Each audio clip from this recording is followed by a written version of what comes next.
I was working at a financial firm in New York City with a bunch of very smart people, and I had a brilliant boss I much admired.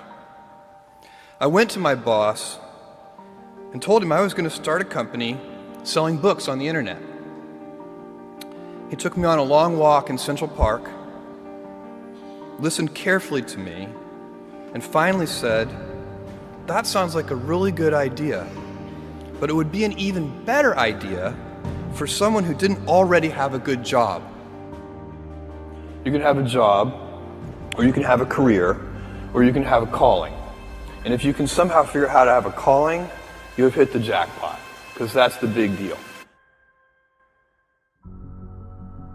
I met Jeff Bezos 25 years ago, and he told me, "Dave, I want you to invest in my company." "What are you doing?" "I'm gonna start a bookstore in my garage." "Okay, and I'm gonna put it online. People buy online, and I'm gonna ship out of my garage. But if you invest in me, Dave, someday I'm gonna be the richest man in the world. I'll do over $100 billion. First of all, there is no such thing as $100 billion 25 years ago. Statistically, there's no such thing. Countries didn't have 100, our national debt wasn't $100 billion. And this dude's telling me at 26 years old that he's gonna be the richest man in the world because he has a garage and the internet? That was his truth. No, but he did not know it, and neither did I. But the difference between him and I is I was laughing, scoffing, and jesting at him, and he was already applauding himself, going, at the right way, at the perfect time, I'm gonna make as much as I can as quickly. And I'm sitting there going, there's no way this is gonna be a big business. Do something you're very passionate about, and don't try to chase what is kind of the hot passion of the day. Seen in that light, it really was a difficult choice, but ultimately, I decided I had to give it a shot. I didn't think I'd regret trying and failing, and I suspected I would always be haunted by a decision to not try at all. After much consideration, I took the less safe path to follow my passion, and I'm proud of that choice. As a young boy, I had been a garage inventor.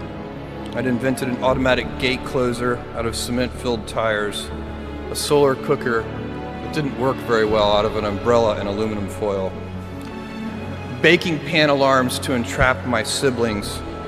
I'd always wanted to be an inventor, and she wanted me to follow my passion.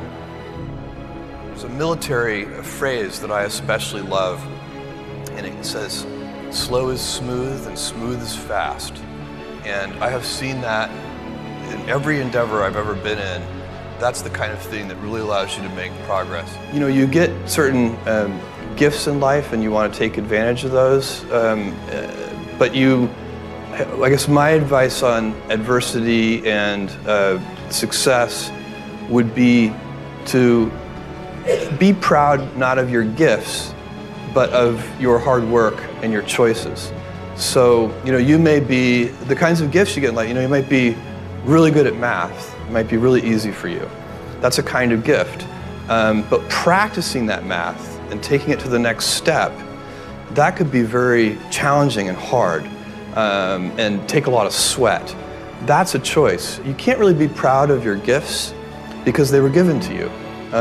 You can be grateful for them and thankful for them. But your choices, you choose to work hard. You choose to do hard things.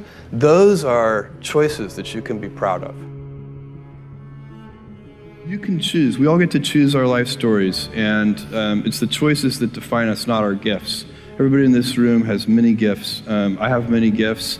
You can never be proud of your gifts because they're gifts. They were given to you. You might be tall, or you might be really good at math, or you might be extremely beautiful or handsome, or there are many gifts, and you can only be proud really of your choices because those are the things that you are acting on. And one of the most important choices that each of us has, and you know this just as well as I do, is you can choose a life of ease and comfort, or you can choose a life of service and adventure. And when you're 80, which one of those things do you think you're going to be more proud of? You're going to be more proud of having chosen a life of service and adventure. There's never been a better time to be alive.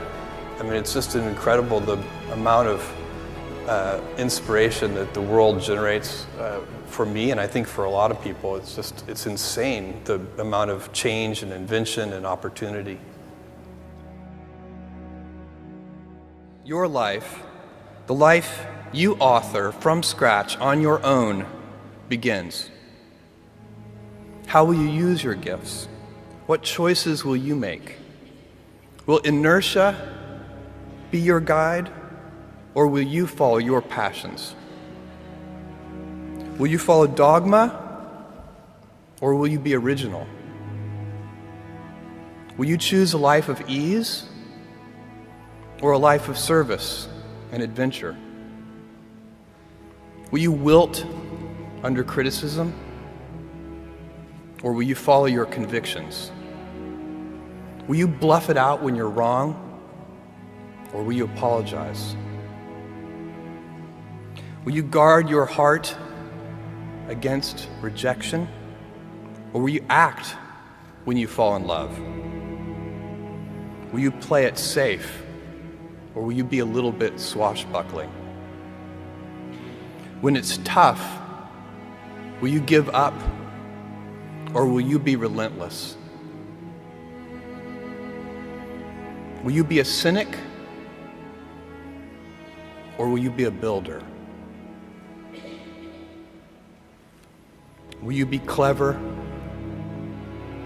at the expense of others, or will you be kind? Every time you figure out some way of providing tools and services that empower other people to deploy their creativity, you're really onto something. You know, you're very lucky if you have a career. A lot of people end up with a job.